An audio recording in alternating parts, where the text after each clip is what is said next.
If you're asking yourself, what is going on in Israel right now, and why have hundreds of thousands of Israelis been taking to the streets every week for 8 months to defend their democracy? Imagine if the US Department of Defense and the Department of the Treasury were run by members of the Ku Klux Klan.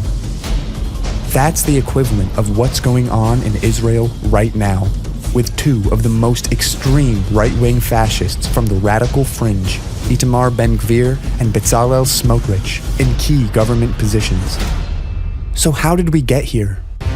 Netanyahu, under the threat of jail time due to multiple indictments, teamed up with Ben-Gvir and Smotrich, and together with other extreme right-wing members of the Knesset, formed a government with the purpose of dismantling Israel's independent judicial system, and along the way, turning Israel into a messianic theocracy. Itamar Ben-Gvir, an ardent supporter of Rabbi Meir Kahane, vandalized Rabin's car weeks before his assassination and told reporters, "We got to his car, we'll get to him too." Over the years, he's been convicted of incitement to racism and support for a terrorist organization. His beliefs and actions were so extreme that the IDF considered him too dangerous to draft. Today, he is the Minister of National Security.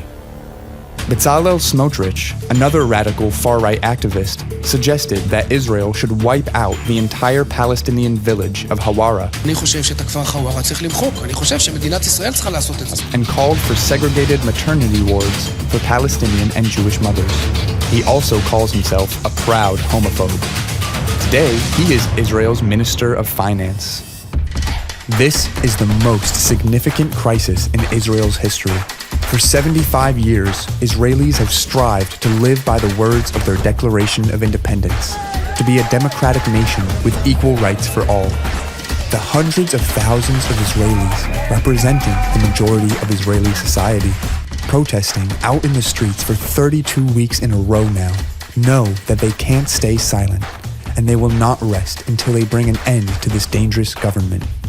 The protest movement keeps growing in Israel and all over the world. Don't let Netanyahu, Ben-Gvir, and Smotrich destroy Israel. Join the fight to save Israel's democracy.